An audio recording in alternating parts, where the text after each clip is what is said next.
Hey guys, Locodoco here with PowerofEvil. Congrats on your first win from CLG. Thank you, bro. Yeah, I mean, 0-3 would have been a tough place to start out at, but you guys finally got the win. One thing I really wanted to ask you, during offseason, you were one of the hottest mids. Everyone wanted you. Cloud9, CLG, I'm sure a lot of teams in Europe. You were touted as the third best mid laner NA after Jensen Bjerg. What made you choose North America? A lot of people said you chose for the money, so I'm really curious what answer you have for us. Well, so this year I had offers, as you already said, from both EU and NA. I think that was the most offers I ever had. Probably like 5 in both regions. So I had a lot of talks with a lot of different teams. I could get a lot of perspective on how the rosters would look like, how the salary is, just infrastructure of the organization as well. And as I already said, in the last when people already asked me before is. Like for sure, last year, the salary in NA was way higher than EU. But this year, I think EU and NA salaries are really close, and I even had more like offers with like more money in EU. But I chose NA for multiple different reasons.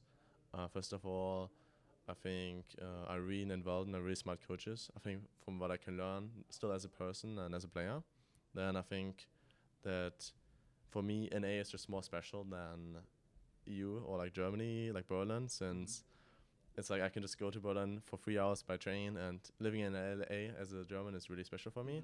And it's, I think when I came here the first time, I already said as well, it's like an expansion pack, I feel like, because you already played for like 3 years in EU. Like, you can't imagine you're like, oh, I'm playing against Perks again. And it's like, it's the same matchup over and over again. You know, like his training pool, he knows yours. It's like, okay, let's just like new mid laners, new faces, new players, new environments. So I think I enjoyed it a lot. So some people might say, especially your fellow Europeans, if you go to NA, your skill level goes down. You're only here for money. You're only here for NA life, like in and out and girls and stuff. And you're saying like you wanted something new in NA. What do you mean by something new in NA? And is NA really like that? Once you come here, like you become a bad player, like you just want money? Well, I think a lot of people just joke about it. It's just a UNA fight over and over. I did it myself as well. So it's just, I think it's just memes all over. But and people say like the solo queue is really bad. I think about solo queue, the only bad thing is that it's like 60 ping. So I think that's one of the biggest reasons why NA is so, I think, maybe behind in solo queue. And then people going out and stuff like this, like I think I was always a person. I try to hang out with friends, have fun, but if the team is doing bad or if I feel like I'm underperforming, I always want to like give 120% because that's what a team needs, which is losing a lot. So I think everyone in our team CLG had the passion to. I think we came home after the loss, after even the first loss against Update, and people didn't just go home. People just went to the office again, played solo queue, watched the game, reviewed the game by themselves. So I feel like it showed a lot of passion, and I feel like I was really happy about this. So you played Oriana today. You did not build Nashor's Truth. I'm one of those. I'm one of those analysts. I hated you last year because I still ranked you third, but I was like, my God, he just builds some of the dumbest stuff ever. So you didn't build Nashor's Truth. Can you tell me why you didn't and why sometimes you do have wonky builds? Well, so for sure the Nash's Truth is like for a long time in my repertoire. The Syndra Arena matchup is one of the like few I don't ever build it because it's more about who gets the ultimate off first and who one-shots the other guy. It's so like Nash's Truth doesn't really work out. And Nash's Truth in general is, I think, really good in certain matchups, especially when there was like Lucian mid lane for some time. The Lucian would just one-shot the guy, the Oriana with Ludens, but he wouldn't be dealing enough damage for the Roar build. So Oriana would just like just be strong against him, 1v1 even. So there's just like some matchups where it's really good, some matchups where it's terrible. And I'm just trying to figure out always new item builds. I think there was a time last year where we were really bad at engaging, and we had problems of finding the right team fights. And so I just decided, okay, I'm gonna buy Spooky Ghost on Syndra and Shirelios, and I'm just gonna engage for us and help us find the right team fight. And even so, it maybe sounds or looks troll for the outside, it actually makes sense for the team. Like I'm not just, guys, I'm gonna go to the shop. I'm gonna try something out. Let's fucking go. Yeah. Okay.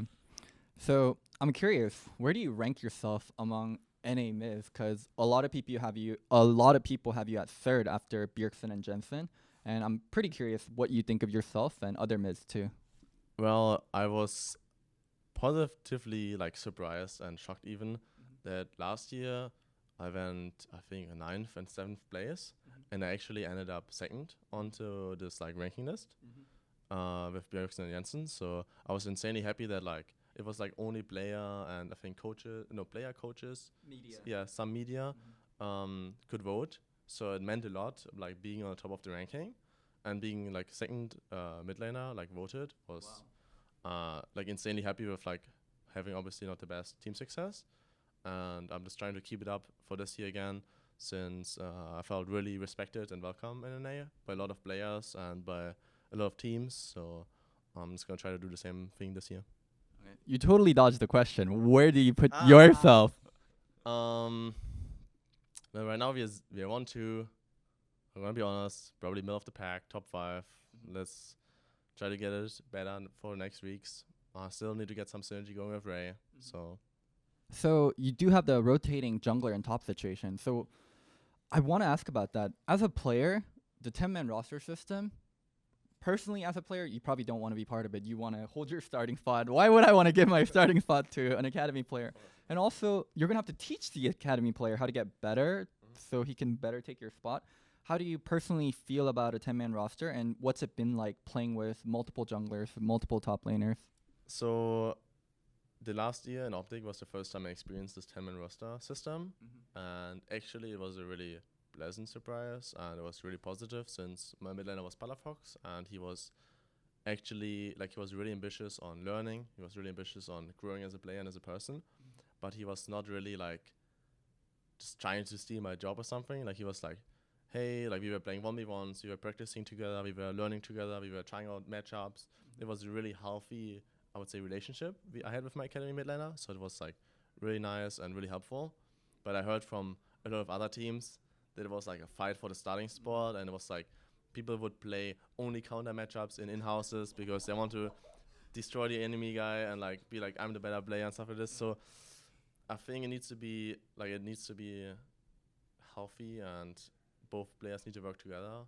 And so it needs to be like a healthy relationship. And I think I'm really lucky with Jean Tuesday as well. I think he's really nice, and he's trying to improve and trying to become a better player as well. So I would say pretty lucky, but I heard really bad stuff as well. So yeah, I think it's hard. I think it depends on organizations and personal like player mindset and player attitude. So I think if a player has a really bad attitude, it's really rough. So a lot of people have CLG ranked very lowly after the first week, but you guys had a pretty good showing today. Where do you guys think you'll end up, and what's the goal for it? Like, if I don't accomplish this, I'm not going to be happy with myself or the team. Well, so for sure, I can't deny first week we did pretty poorly. I think especially first game against Optic, we played horrible. I think we picked it up against TL second game, but it's like kind of like a final boss, so it was really rough as well. Well, I'm happy about today. We still did a lot of mistakes. I would say the goal is for sure playoffs. Out of my experience in all my years, I think I entered playoffs like every time as like sixth place team, and I still managed to go to finals like 3 times. I think to third place match 2 times. So I feel like it doesn't matter if you come into playoffs as first, second seed, or third, fourth, fifth, sixth. It's more about you need to be ready at this point. And if you're ready to beat every other team, you're gonna get to finals, and you're gonna possibly win the finals. Well, PowerofEvil, thank you so much for the interview, and if you guys enjoyed the coverage, don't forget to subscribe. Thank you very much. Thank you so much to Low-Key Community for making this interview happen. If you guys want to support them, the link is going to be down in the bio.